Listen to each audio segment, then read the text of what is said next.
Okay, let's unpack this. Today we're diving deep into something really crucial for anyone navigating money: protecting your investments and keeping your finances safe. The finance sector plays a massive part in our economy, right? And with that comes a big responsibility towards you, the investor. At its core, financial institutions have a duty to give solid, thoughtful advice.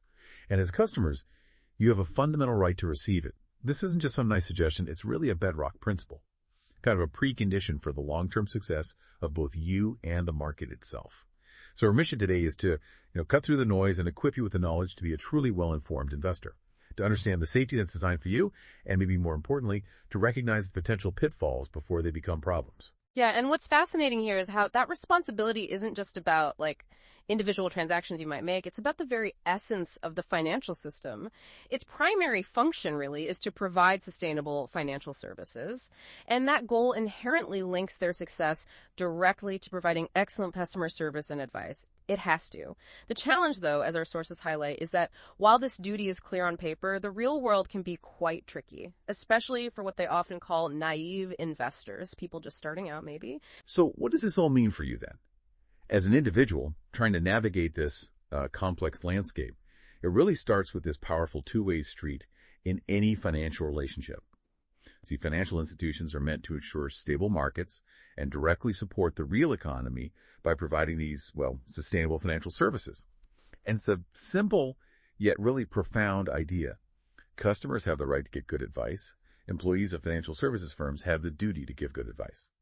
That's fundamental to the whole relationship, isn't it? Ideally, there's this cooperative model, between the company, its employees, even intermediaries, all working to create the best setup for your satisfaction. Exactly. And if we connect this to the bigger picture, that dual responsibility, you're right, their duty, it's absolutely crucial. Crucial for the stability of financial markets as a whole, and maybe even more so for building investor confidence. It's not just about one single transaction you might make. It's about fostering systemic trust. That's the foundation of a healthy financial system, right? This ideal model sort of sets the stage for what should happen, and that makes it much easier to spot when things start to go wrong. Okay, and here's where it gets really important to pay attention, because despite these ideals, our sources point out that, quote, naive investors have increasingly become targets of financial abuse and fraud. This is exactly why vigilance is so key for you. One of the first, maybe loudest red flags to watch out for, those opportunities promising spectacular profits or guaranteed returns, especially if the deal sounds too good to resist. And look, this isn't just a slogan. It's a fundamental truth that often gets forgotten when, greed or fear takes over. No investment is risk-free. None. Returns are directly related to the risk taken. Full stop. Anytime someone promises you a guaranteed high return, they're either misleading you or they completely misunderstand how investing works. If something sounds too good to be true, well, you know the rest. It almost certainly is. And this raises an important question, doesn't it? Why do these common pitfalls persist even with this clear duty we talked about? Often, it's because these practices directly undermine that trust, the very trust the system needs. The regulations are there specifically to counteract them, sure, but it's kind of a constant battle. Understanding these red flags isn't just about compliance for the banks or brokers, it's about the proactive role you play. Identifying these dangers yourself. That's your first line of defense, really. Exactly. Another common trap our sources mention is unsuitable investment recommendations. This is basically when intermediaries sell you products that just don't match your specific situation, your goals, your risk profile. For instance, the source gives a really clear example. Imagine a stockbroker advising, say, a senior citizen who has low risk tolerance, advising them to deal in futures, options, or penny stocks. That's a textbook unsuitable recommendation. It just doesn't fit. Yeah. So your key action here is always review the associated risk of each recommendation yourself. Understand it. Then there's churning. Heard of this? Oh, yeah. It's when securities professionals make, quote, unnecessary and excessive trades in customer accounts for the sole purpose of generating commissions. It's like a mechanic charging you for repairs you don't need just to pad their bill. Exactly. Yeah. Just generating fees. So if you see abnormally high trading activity in your account, review those monthly statements very, very carefully. Question it. And think about those investor seminars, too. You see ads for them sometimes? Sometimes advisors might pitch unsuitable products in those settings, often in a kind of high-pressure environment. Get you excited, maybe rushed. The advice from the sources: avoid rushed decisions. Simple as that.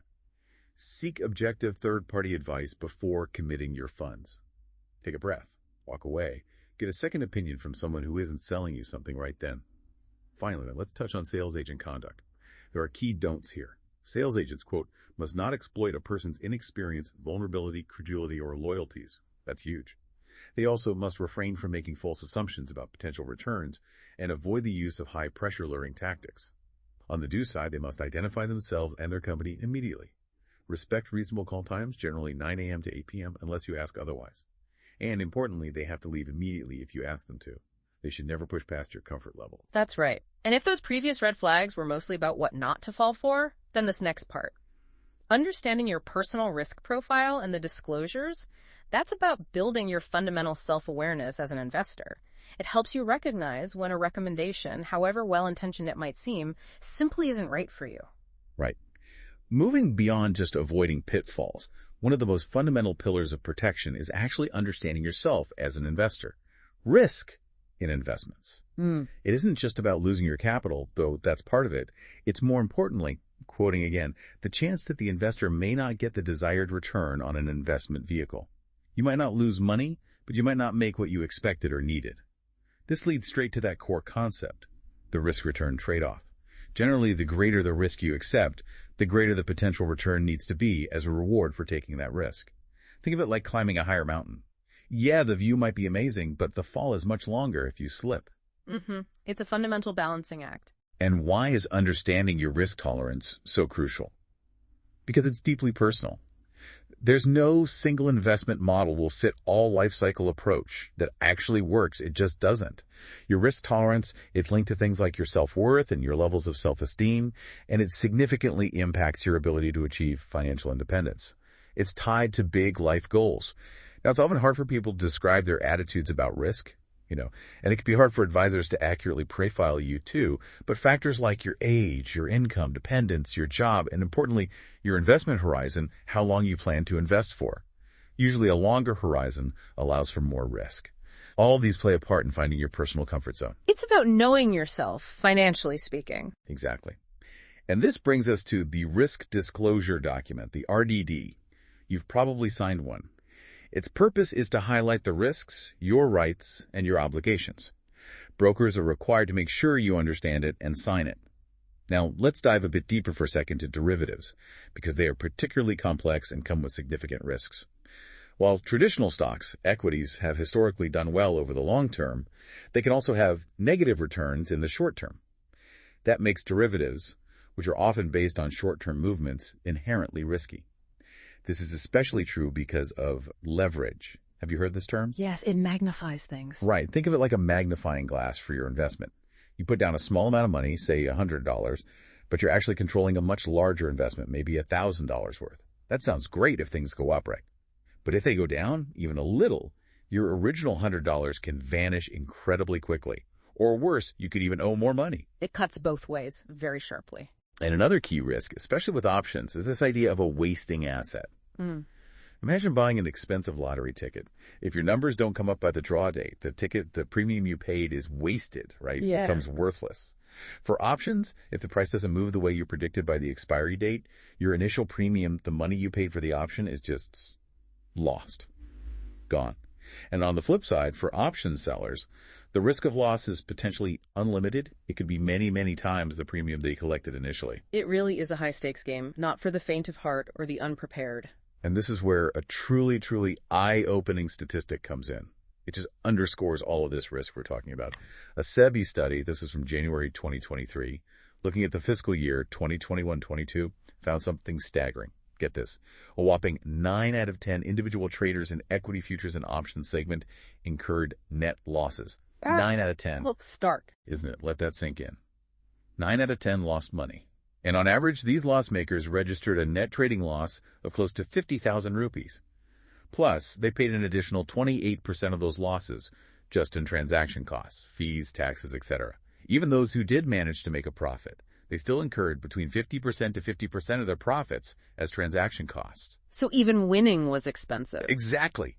This study was so impactful, so stark, that it led to new requirements. Now brokers have to display these risk disclosure facts prominently on their websites and as login pop-ups. You actually have to acknowledge you've seen it before you can even trade. It's like a flashing neon sign saying, proceed with extreme caution. What's really fascinating here is how profoundly important your individual risk profile is. It drives home why a personalized approach to investment advice isn't just, a nice to have, it's absolutely vital. That SEBI study, it provides concrete, data-driven evidence of the incredibly high risks involved in certain trading activities, especially derivatives. It completely validates the need for robust risk disclosure and continuous investor education. It's not just noise. And it reinforces that understanding these documents, understanding your own tolerance, it isn't just ticking a box on a form. It's a critical, living layer of protection for you. It really is a personal journey of financial self-discovery, isn't it? That's a great way to put it, a journey. Okay, so now that we understand our part in protecting ourselves, understanding risk, spotting red flags, what about the big picture? How do the regulators step in to safeguard the entire system, make sure everyone plays by the rules? That's where concepts like KYC come in. Big pillar number one here is KYC, that's know your client. It's crucial because it ensures brokers know exactly who they're dealing with, and that, in turn, helps prevent illicit activities. This ties directly into Anti-Money Laundering, or AML, and the Prevention of Money Laundering Act of 2002, often just called PMLA. Basically, money laundering is about acquiring or transferring the proceeds of crime, making dirty money look clean, and PMLA is designed to prevent that and confiscate any related property. It's about protecting the integrity of the whole financial system. Exactly. And this is why you need to provide so much information during client due diligence, or CDD, all those forms, those documents. It's about identifying who truly owns the money, the beneficial owners, and making sure your transactions look consistent with your financial profile, what they know about you. Regulators require client acceptance policies, meaning no fictitious or anonymous accounts can be opened. That's a basic rule. Clients are even classified by risk low, medium, or high, based on their background, their transactions, etc. And then there are these clients of special categories, CSCs. Think politically exposed persons, maybe from foreign countries, high net worth clients, or people from countries deemed high risk. These folks require a higher degree of due diligence, simply because the potential risk they might pose is considered greater. More scrutiny is needed in those cases. Right. The KYC process itself, for individuals like you and me, typically involves providing identity documents. Your PAN card, Aadhaar, passport, driver's license, the usual suspects. And there are strict verification processes. Often, they need to see the original documents, not just copies. Now, in-person verification, IPV, used to mean a physical visit to the broker's office. Remember that? Yeah, definitely. But it's evolved, thankfully. Now, it can often be done online through webcam or video calls, much more convenient. And IPE isn't even required sometimes, like if your KYC is completed using Aadhaar authentication, or if your documents come from secure digital lockers like DigiLocker. The eKYC process usually involves online forms, uploading scanned proofs, maybe that quick video call to verify you're you, and a digital signature. Technology has streamlined it quite a bit. It really has. Now, after your KYC is done, you're given a unique client code, or UCC. This is linked to your PAN card. It serves as your exclusive client identification within the system. Why is this important? Well, it strengthens the whole KYC framework, helps maintain accurate client databases, and crucially, it helps detect things like a broker diverting or misappropriating your securities, because they can map your UCC directly to your DMAT accounts where your shares are held. So it adds a layer of traceability and accountability. Exactly. It's an important piece of your digital financial identity. Okay, finally, under this regulatory umbrella, there's suspicious transaction reporting, or STR. What triggers an STR? Well, things like clients whose identity is hard to verify, unclear sources of funds, maybe a sudden, substantial increase in business without a good reason, or large cash transfers overseas, attempts to transfer investment proceeds to unrelated third parties, things that just look off. Red flags for the institution itself. Right. And here's the crucial, almost paradoxical rule for brokers when they spot something suspicious. Any suspicious transaction must be reported to the Financial Intelligence Unit, India, the FIUIND. That's mandatory. However, the broker, quote, must continue dealing with the client as normal until told otherwise, and, quote, the client must not be told of the report suspicion. So they don't tip off the client and compromise a potential investigation. Precisely. Keep things normal while the authorities look into it behind the scenes. You know, this really illuminates why these procedures, the KYC, the AML checks, the STRs, while they sometimes seem intrusive, maybe like a lot of paperwork for you, they're actually vital layers of defense. They protect not just individual investors like you, but the integrity of the entire financial market against crime, against money laundering. Your individual compliance, providing those documents, it directly contributes to the collective safety of the whole financial ecosystem. It helps build a more secure environment for everyone. It's kind of the cost of doing business in a trusted system, isn't it? That's a great perspective. It's for the collective good. Okay, so we've talked about rights, duties, risks, regulations. But what happens when things inevitably go wrong? Despite all the rules, disputes happen. What recourse do you have? Well, the good news is that robust grievance redressal mechanisms are in place, and they're considered a key regulatory function of SEBI, the regulator.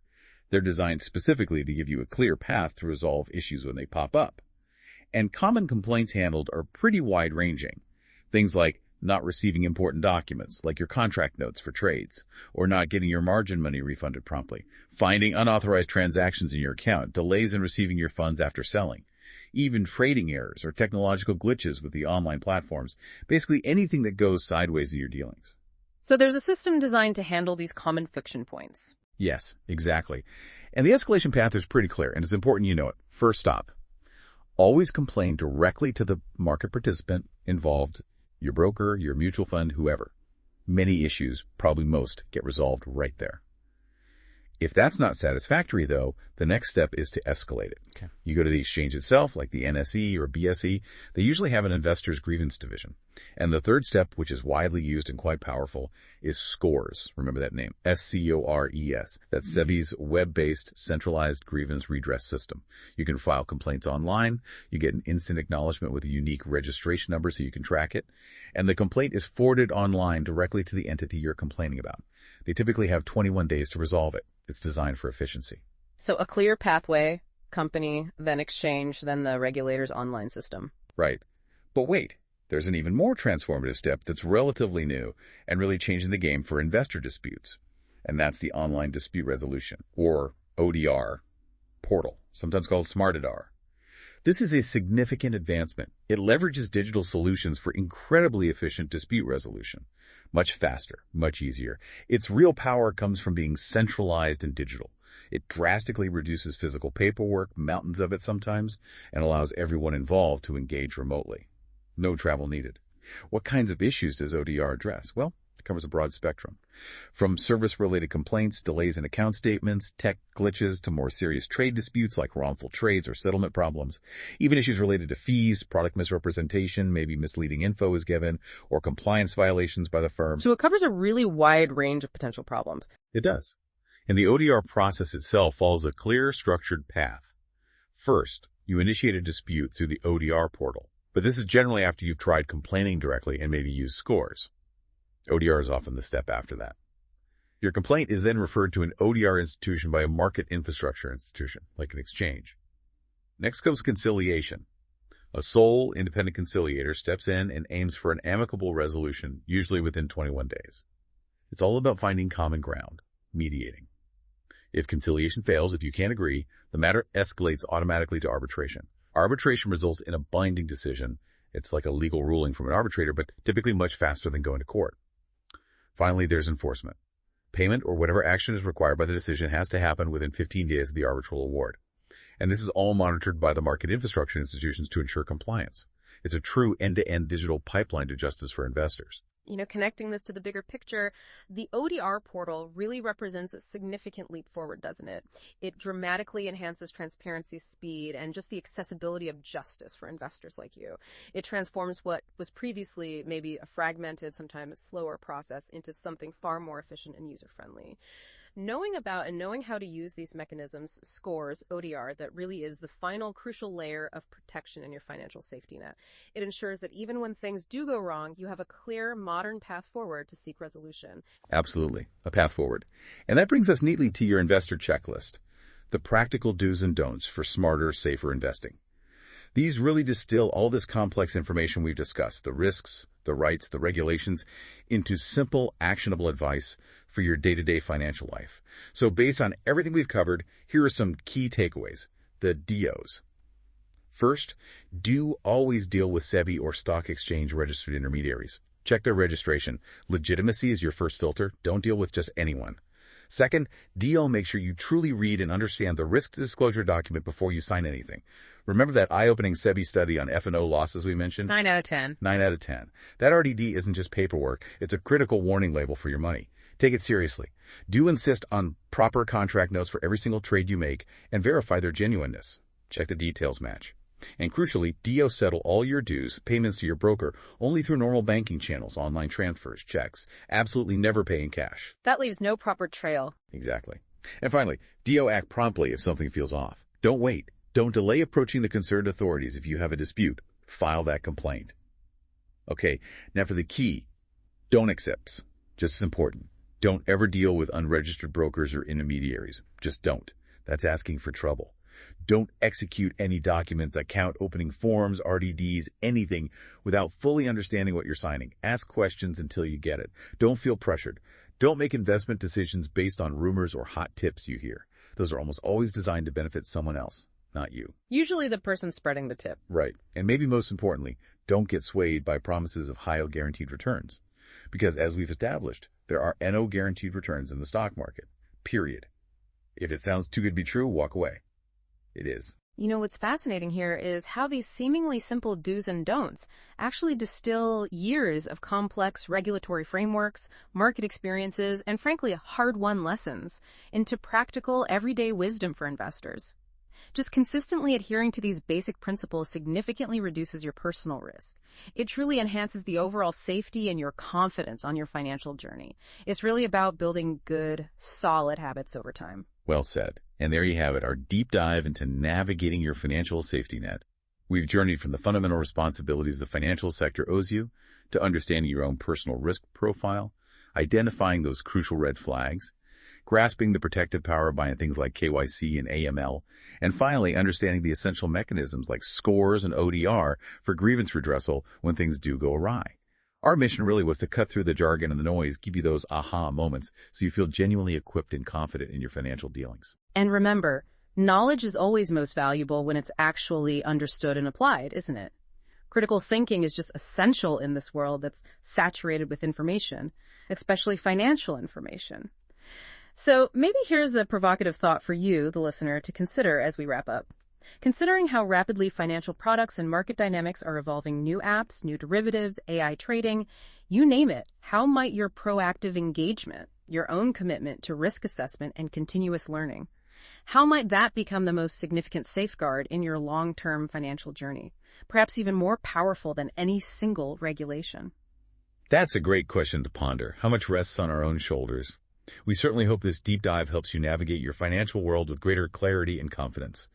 Stay curious, keep learning, and we'll see you on the next deep dive.